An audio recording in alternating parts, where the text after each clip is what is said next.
사도신경으로 신앙 고백 드리도록 하겠습니다. 나는 전능하신 아버지 하나님, 천지의 창조주를 믿습니다. 나는 그의 유일하신 아들, 우리 주 예수 그리스도를 믿습니다. 그는 성령으로 잉태되어 동정녀 마리아에게서 나시고 본디오 빌라도에게 고난을 받아 십자가에 못 박혀 죽으시고 장사된 지 사흘 만에 죽은 자 가운데서 다시 살아나셨으며 하늘에 오르시어 전능하신 아버지 하나님 우편에 앉아 계시다가 거기로부터 살아 있는 자와 죽은 자를 심판하러 오십니다. 나는 성령을 믿으며 거룩한 공교회와 성도의 교제와 죄를 용서받는 것과 몸의 부활과 영생을 믿습니다. 아멘.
하나님 아버지, 오늘 이렇게 교회에 나와 하나님을 예배드릴 수 있게 해주셔서 감사합니다. 오늘도 하나님의 말씀을 전하시는 전도사님의 말씀에 경청하고 마음에 새기며 다시 일주일을 살아갈 힘을 주세요. 일주일 동안 나태해지지 않고 주님의 삶을 살아갈 때 최선을 다해 살아갈 수 있게 도와주세요. 그리고 하나님의 계획을 믿고 매 순간 최선을 다할 수 있도록 도와주시고 수능까지도 지치지 않고 힘내서 공부할 수 있도록 도와주세요. 요즘 고민이나 걱정을 하는 친구들이 많습니다. 그 친구들의 고민과 걱정을 들어주시는 친구가 되어주세요. 그리고 이러한 혼란과 시험 가운데에서도 하나님과 멀어지지 않고 항상 감사하며 삶을 살아갈 수 있게 해주세요. 저희가 힘들 때 위로해 주시고 사랑해 주시는 예수님의 이름으로 기도드립니다. 아멘.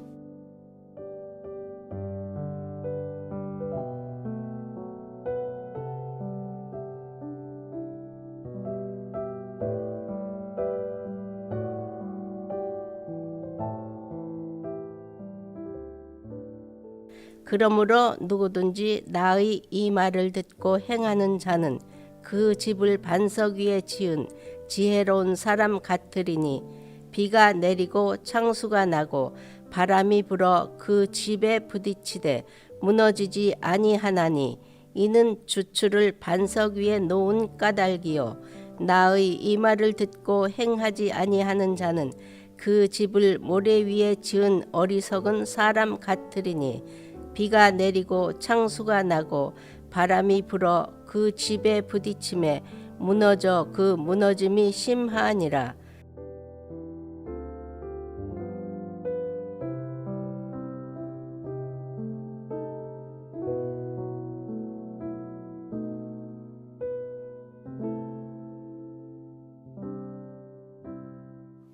한국기독교사회문제연구원에서 최근 코로나19 개신교인 영향도에 관한 통계 자료를 발표했습니다. 통계 자료를 통해 발견한 현상이 있는데요. 바로 주일 예배를 드리지 않는 개신교인의 증가 현상이죠. 도대체 원인이 무엇일까요? 또 다른 통계 자료를 참고하니 바로 예배에 대한 인식의 변화가 있었습니다. 통계를 한번 살펴보면 코로나 이전 온라인 예배에 대한 인식이 현재에 들어와 대안적 모색으로 변화되었고, 코로나 이후 시대에서는 예전에 비해 그 반감이 크게 줄었음을 확인할 수가 있죠. 제가 이 말씀을 드리는 이유는 비대면이 옳으냐, 대면 예배가 옳으냐, 이에 대한 이야기를 하고자 함이 아닙니다. 이미 그 부분에 대해서는 제가 주일 성수에 관한 말씀을 통해 한번 언급을 했으니 궁금하신 분들은 유튜브 복대교회 고등부에 접속하셔서 8월 8일 설교를 다시 한번 들어보시면 됩니다. 아니면 위에 있는 링크를 클릭하시면 됩니다. 제가 가지고 온 이 자료를 통해 오늘 말씀을 선포하고자 함의 본질은 우리의 신앙이 흔들리고 있다라는 것이고, 이 문제에 대하여 예수님께서는 본문을 통해 흔들리는 신앙을 모래 위에 집을 짓는 것을 비유하시며 반석 위에 집을 짓는 지혜로운 성도가 될 것을 촉구하시죠. 즉 하나님께서는 우리가 어떤 상황에서도 변하지 않고 요동하지 않는 지혜로운 신앙인이 되기를 원하십니다. 그렇다면 오늘 우리의 반석은 무엇을 의미할까요? 반석은 하나님이요 또한 예수 그리스도이십니다.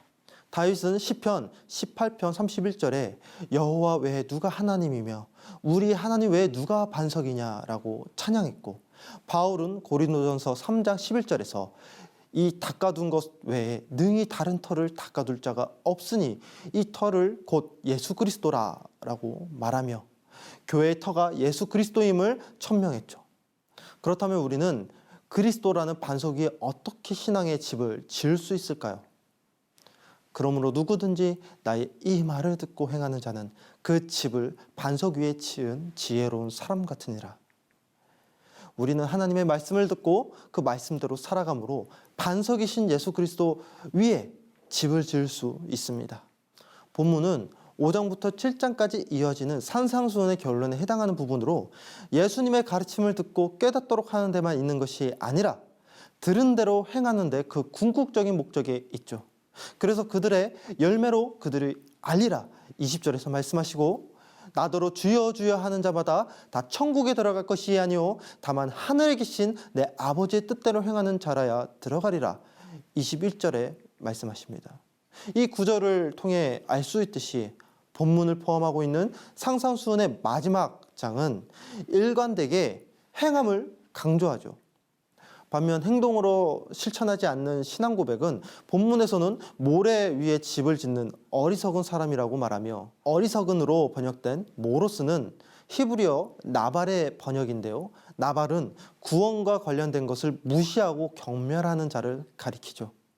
즉 행하지 않는 것은 단순히 하지 않는 것으로 끝나는 것이 아니라 하나님의 말씀을 적대하는 것입니다. 신앙은 입으로만 고백하는 것이 아닙니다. 듣고 배우는 지식으로만 믿는 것이 신앙이 아니며 마음으로 동하는 감정으로만 믿는 것이 신앙이 아니죠. 신앙이란 철저하게 말씀대로 사는 것입니다. 팔레스타인 땅은 석회 안반이 많아 안반 위에 기초를 놓기 위해서는 단단한 흙을 파내고 또 파내어 지어야 한다고 합니다. 본문에는 반석 위에 지은 집에 대한 그 노력에 대한 묘사가 없지만 병행 구절인 누가복음 6장 48절에서 집을 짓되 깊이 파고 주축을 반석 위에 놓은 사람과 같으니, 깊이 파고라는 말을 통해 행위를 더 적극적으로 표현하고 있죠. 다시 말해서 반석 위에 터를 잡기 위해서는 그만큼 많은 노력이 필요했다는 의미입니다. 우리가 우리의 반석이신 예수 그리스도 위에 신앙의 집을 짓는다는 것은 건축가가 안반이 나올 때까지 흙을 파고 또 파고 파듯이 바로 주님의 말씀을 우리의 삶으로 살아내도록, 또 살아내기 위해서 깊이 말씀을 우리가 묵상하고 실천해야 된다는 의미이죠. 힘들고 어렵지만 7번 넘어져도 다시 일어나 하나님의 말씀을 붙들고 씨름하는 것, 사랑하는 여러분들이 하나님의 말씀으로 살아내기를 간절히 원합니다. 그리고 우리는 꼭 알아야 하는 법칙이 있습니다. 그것은 예수 그리스도 위에 신앙의 집을 지은 성도는 환난 중에 드러난다는 사실을 말이죠. 25절부터 27절은 반석 위에 집을 지은 사람과 모래 위에 집을 지은 사람이 드러나는 때입니다. 비가 내리고 창수가 나고 바람이 불어 그 집이 부딪혀 그때에 비로소 신앙의 진위가 드러나는 때라는 것이죠. 즉 어떤 사람이 진정 하나님의 자녀인지는 환난과 시련이 닥칠 때 비로소 드러나게 된다는 것입니다. 반석 위의 성도와 모래 위의 성도는 평소에는 모릅니다. 똑같이 찬양하고 똑같이 예배하고 똑같이 주의 이름을 부르지만 시련과 환난의 때에는 드러나고 맙니다. 예수님은 25절에 환난을 의미하는 비와 창수와 바람을 모두 복수 형태로 표현하시며 폭풍우가 얼마나 강력한지를 강조하시죠.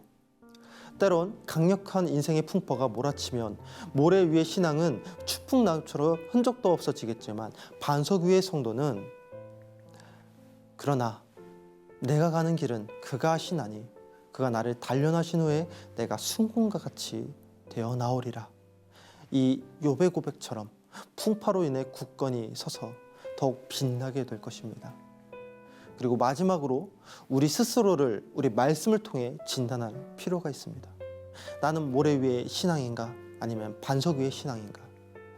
미국의 건축가 프랭크 로이드 라이트는 일본 동경에 제국 호텔을 지으면서 기초공사를 치중하는 나머지 예산의 6배를 초과하는 그런 우를 범합니다. 오랜 소요 시간과 많은 비용이 들면서 많은 사람들에게 비난을 받게 되죠. 결국 라이트는 제자였던 앤도에게 호텔 공세를 인계하고 물러날 수밖에 없었습니다. 제자 앤도는 스승 라이트의 설계대로 호텔을 완공했죠. 그렇게 사람들에게 제국 호텔은 실패의 건축물의 대표적인 예가 되었습니다. 하지만 호텔이 완공된 이듬해 1923년 관동 대지진이 일어나게 되죠. 이 소식은 라이트가 있던 미국에도 전해졌고 미국의 어느 신문사는 광동 대지진으로 도시가 폐허가 되었고 제국 호텔도 무너졌다고 보도했습니다. 그때 라이트는 기자에게 당당하게 말합니다. 당신네 신문사가 그런 보도를 했다지만 결국에는 정정 보도를 하게 될 거요. 며칠 후 제자인 앤도의 편지를 통해 일본의 상황이 도착합니다. 호텔은 전혀 손상을 입지 않았으며 현재 집을 잃은 이재민들을 위해 객실을 개방했다는 내용과 함께 말이죠. 정정 보도를 하게 될 거요. 이 선언을 했던 라이트는 동경의 소식을 기다리면서 얼마나 가슴이 두근거렸을까요?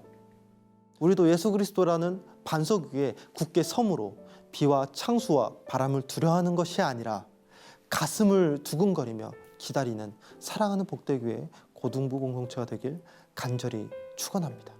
여호와는 나의 반석이요 나의 요새시요 나를 건지시는 자요 나의 하나님이요 나의 피할 바위시요 나의 방패시요 나의 구원의 뿌리시요 나의 산성이시로다. 시편 18편 1절부터 2절의 이 말씀처럼 아무것도 두려워하지 말라. 말씀하시는 주님을 의지하며 추석 이후 우리에게 다가올 비와 창수로부터 용기를 내어 말씀을 의지하여 행동하시는 여러분들 되시길 바랍니다. 우리 함께 묵상하겠습니다.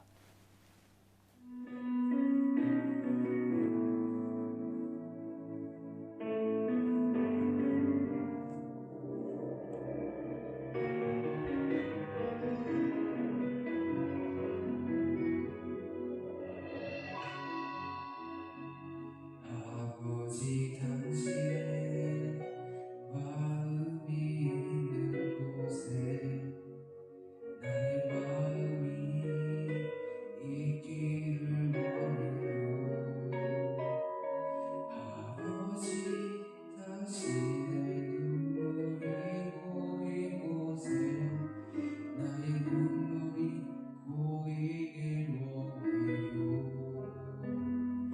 아버지 당신이 바라보는 영혼에게 나의 두 눈이 향하길 원해요.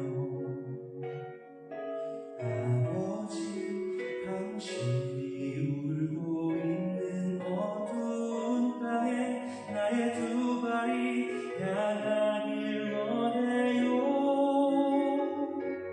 나의 마음이 아버지의 마음 알아.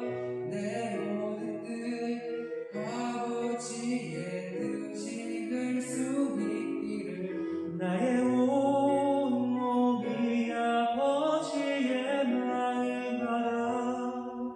내 모든 삶 당신의 삶 되기를.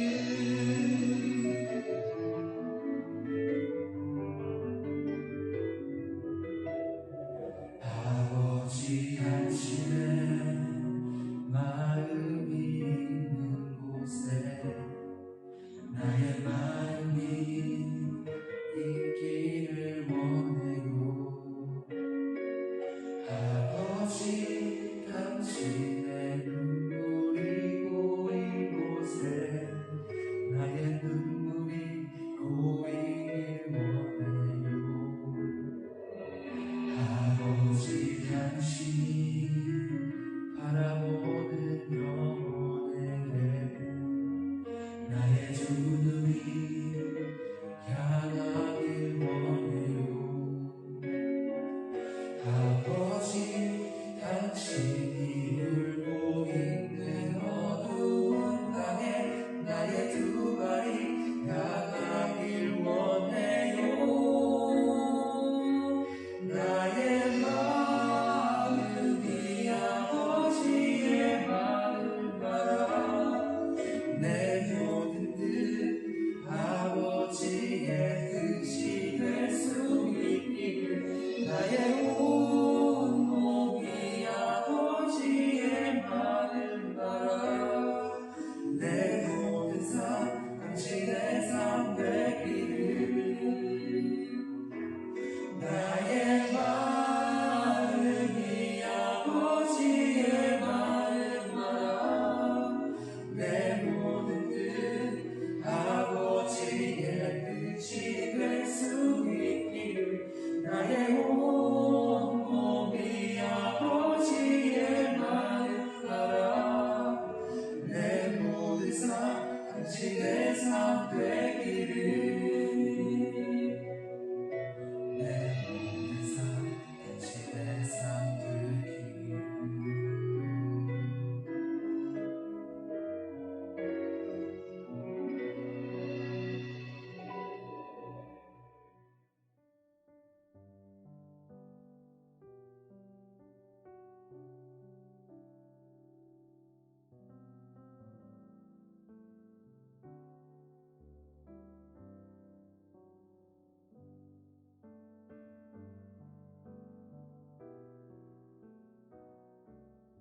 주기도문으로 예배를 마치겠습니다. 하늘에 계신 우리 아버지, 아버지의 이름을 거룩하게 하시며 아버지의 나라가 오게 하시며 아버지의 뜻이 하늘에서와 같이 땅에서도 이루어지게 하소서. 오늘 우리에게 일용할 양식을 주시고 우리가 우리에게 잘못한 사람을 용서해 준 것 같이 우리 죄를 용서하여 주시고 우리를 시험에 빠지지 않게 하시고 악에서 구하소서. 나라와 권능과 영광이 영원히 아버지의 것입니다. 아멘.